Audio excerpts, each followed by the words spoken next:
Hello दोस्त। कई लोगों का सवाल वीडियो के बाद बढ़ते जा रहा है कि आरआरबी एनटीपीसी एग्ज़ाम में A2 मेडिकल फेल होंगे तो C2 B2 या और पोस्ट मिलेगा क्या। तो दोस्त, पहली बात मैं बोलूँगा कि नोटिफिकेशन ध्यान से पढ़िएगा, तभी आपको सारी चीज़ें ज्ञान होगी। और थोड़ा सा मैं अपने एक्सपीरियंस के आधार पे यहाँ बताने वाला हूँ कि क्या होता है और क्यों होता है ऐसा डिफ़िकल्ट। क्योंकि जो पहले हम एक व्यक्ति होते हैं और हमें लगता है कि हम हर पोस्ट के लिए एलिजिबल हैं। जब हम नंबर लाते हैं, कितने सब लोग ला रहे हैं 70 और मैं कहता हूं कि मैं 80 से 90 ला लूँगा, तो हमें लगता है कि मैं सारा पोस्ट के लिए हकदार हूं।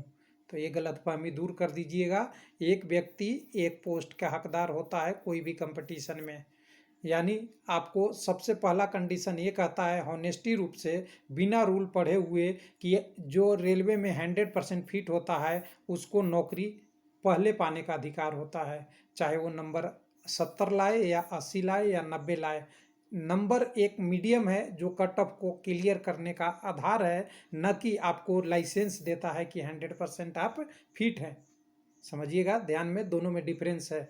तो इसी बात को रखते हुए मैं तीन चार बातें जिक्र करूंगा। सबसे पहले तो हमने कई सारे मूवियों में देखते थे, और कम से कम तो इसको तो याद ही रखिएगा, और इसके साथ एक व्यक्ति का नाम भी याद रखिएगा जो कैरेक्टर थे इस मूवी में। हुआ क्या था कि जब भी एग्ज़ाम आते थे, एग्ज़ाम आते ही उनका कहना था कि कंपटीशन में जब भी एग्ज़ाम में पास हो सकते हैं, या तो इतनी मेहनत करो जिससे दूसरे वाले पीछे पड़े जाए, या दूसरों को इतना उलझा के रखो कि वो समझ ही नहीं पाए कि पढ़ना क्या है, तब भी आपकी सफलता निश्चित है। उसी को मैं यहाँ कन्वर्ट करके थोड़ा आपको बताने की, समझाने की कोशिश करूँगा। हालांकि कुछ लोग यहाँ भी नहीं समझेंगे, मुझे पता है। एलपी वाले भी आएंगे और कई सारे आएंगे, क्योंकि उन्हें अपनी केवल प्रॉफिट दिखती है। लेकिन मैं इसी को बदल के कहता हूँ कि गवर्नमेंट जॉब में जाना है तो 100% जॉब होती है, उसमें से आपका 90 से 95% उन लोगों को मिलता है जो 100% परफेक्ट होते हैं, और जो 5 से 10% पोस्ट होती है वो किस्मत से मिलती है। और किस्मत कब लगती है, इसके लिए पुरानी कहावत आपने सुना ही होगा कि किस्मत तभी आपको मिलता है जब प्रयास करने वाला जितना छोड़ेगा उतना ही किस्मत वाले को भागीदारी ज़्यादा होगी। समझ गए होंगे। 5 से 10% छोड़ते कैसे हैं, वो अपनी मर्जी से नहीं, अपनी गलतियों से, बाई मिस्टेक से, कुछ न कुछ डॉक्यूमेंट प्रॉब्लम से वो 10%, 5 से 10% का मैं बात कर दूं यहाँ पे, तो 5 से 10% वो होते हैं जो मेडिकल फेल हो जाते हैं तो नीचे नंबर वाले को जगह मिल जाता है। डीबी में एब्सेंट हो जाते हैं, वो अपनी इच्छा से, उन्हें अच्छा जॉब मिल गया या और भी कारण होता है, तभी मिलता है किस्मत वालों को। उसके बाद इनकम्प्लीट डॉक्यूमेंट वेरिफिकेशन में कोई डॉक्यूमेंट का डेट या पासिंग ईयर या गलत सिलेक्शन के कारण से उनका सिलेक्शन नहीं होता, तभी नहीं मिलता। कास्ट सर्टिफिकेट या आपकी रिजर्वेशन का बेनिफिट लेना चाहते हैं वो गड़बड़ हो जाती है, या आपकी बायोमेट्रिक मिसमैच हो जाती है, तब 5 से 10% वालों को किस्मत खुलती है और उनको भी इस जॉब में भागीदारी मिलती है। तो हमेशा मैंने बोला है कि हमें तो 90 से 95% वाले की बात करनी चाहिए, क्योंकि ये मेरिट में रहते हैं। तो उन्हीं मेरिट की बात करते हुए मेडिकल के 3 नियम हम आपको सबसे पहले A2 मेडिकल फेल से B2 C2 पोस्ट मिलेगा नहीं, उसके बारे में बताने वाले हैं। पहला, जब आपने फॉर्म भरा था तो नोटिफिकेशन था।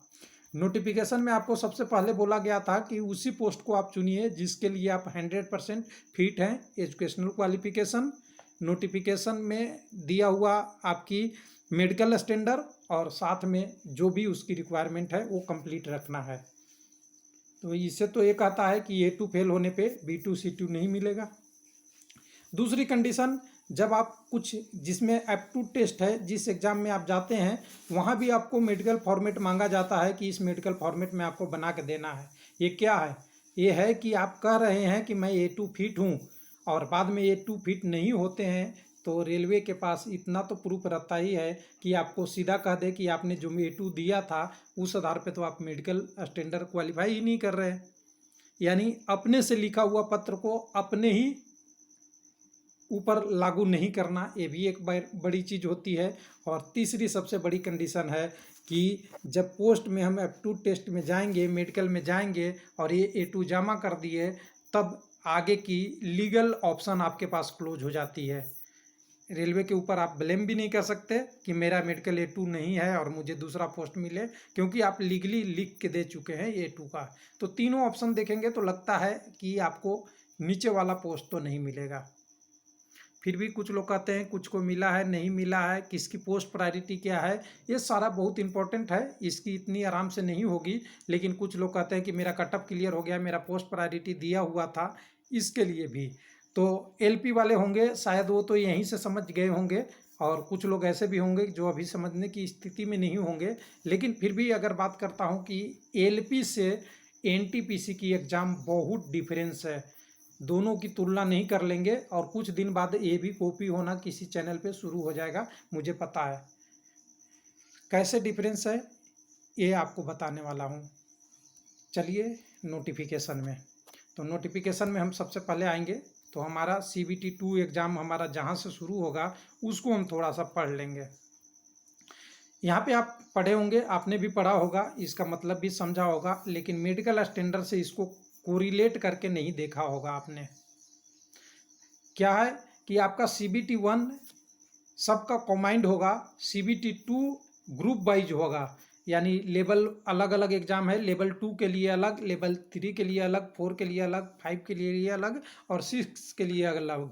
अगर आप किसी दो लेवल की एग्जाम को चूज कर लिया है तो CBT आपको 2 देना होगा, 3 चूज कर लिया है तो 3 देना होगा, 4 चूज कर लिया है तो 4 देना होगा, क्योंकि जो ग्रेजुएशन है वो तो 10+2 भी क्वालिफिकेशन होगा तभी ग्रेजुएशन जनरली होता है। तो वो सारे पोस्ट अगर चूज किए हैं तो उसके लिए आपको एक एग्जाम नहीं, सारा एग्जाम में अलग अलग लेवल की भाग देना होगा। कैसे, नीचे देखेंगे, नीचे देखने के लिए हमारे पास यहाँ पे आ जाएगा परीक्षा का एग्जाम का पैटर्न सारा दिया हुआ है, हड़बड़ाने की ज़रूरत नहीं है, समझिएगा। यहाँ देखिए पैटर्न में आप देख सकते हैं कि यहाँ पे क्या क्या दिया हुआ है। अगर आपने गुड गार्ड्स का पोस्ट दिया है, आपने जो दिया है पोस्ट आपका स्टेशन मास्टर का नीचे की तरफ होगा, सबसे नीचे में, तो गुड गार्ड्स लेवल 5 का पोस्ट है, और हमारा असिस्टेंट मास्टर 6 नंबर का पोस्ट है। तो इसका एक कॉमन CBT होगा, इसका एक कॉमन CBT होगा, इसका स्कोर आपका क्या होगा, इसका स्कोर क्या होगा। तो क्या आप A2 मेडिकल यहाँ फेल होते हैं तो इस वाले पोस्ट के लिए एग्ज़ाम नहीं देते तो एलिजिबल हो जाएंगे या नहीं। तो सीधा कहेंगे कि आपने अगर लेवल 5 का पोस्ट नहीं दिया तो इसके लिए पोस्ट तो आपका बंद क्लोज होगा, लगभग होना ही चाहिए। जब कह रहा है कि CBT2 अलग अलग देना है तो आपका आधी प्रॉब्लम यहाँ ख़त्म हो जाएगी कि आपका एक पोस्ट से दूसरे पोस्ट में जाने का रास्ता बंद, यानी दोनों का अलग अलग भी देखना पड़ेगा। अब दोनों का अलग देखेंगे तो अलग अलग आपका टाइपिंग भी हो सकता है, आपका एप्टीट्यूड भी होगा, और सारी प्रोसेस आगे धीरे धीरे क्लियर होगी जब आप CBT1 5 करेंगे। अब कुछ लोग कहते हैं कि जिसका मेडिकल स्टैंडर्ड बहुत कम है, जूनियर एक्नर वाला, ये लेवल 2 वाला, लेवल 3 वाला, कुछ अलग अलग, और ये ट्रैफिक असिस्टेंट का तो लेवल आपका क्या होता है A2 मेडिकल A3 जो भी होगा ये वाला होता है स्टैंडर्ड। यानी यहाँ से यहाँ मेडिकल शिफ्ट अगर करना है तो आपको उस लेवल का CBT2 भी पास होना चाहिए। तो अभी बहुत जल्दी है, कह देना कि हमें अगर A2 फेल हो गए, कल बहुत लोग बोल दिए कि मेरा कटअप ज़्यादा रहेगा तो मुझे नीचे वाला पोस्ट मिल जाएगा। तो मैं एक ही लाइन आपको कहूँगा, अभी कुछ ज़रूरी नहीं है, प्रिपरेशन में लगे रहिए, लेकिन एक ही लाइन कहूँगा कि 90 से 95% में आना चाहते हैं तो आप 100% फिट रहिए सब पोस्ट का। अगर 5 से 10 पोस्ट के लिए जगह बनाना चाहते हैं तो आप उम्मीद करें कि A2 फेल हो जाएंगे तो B2 C2 मिल जाएगा, क्योंकि ये है कंपटीशन, और कंपटीशन में बैक आने का रास्ता नहीं होता है, स्टेज बाय स्टेज आपको प्रिपरेशन करना होता है। थैंक यू, धन्यवाद।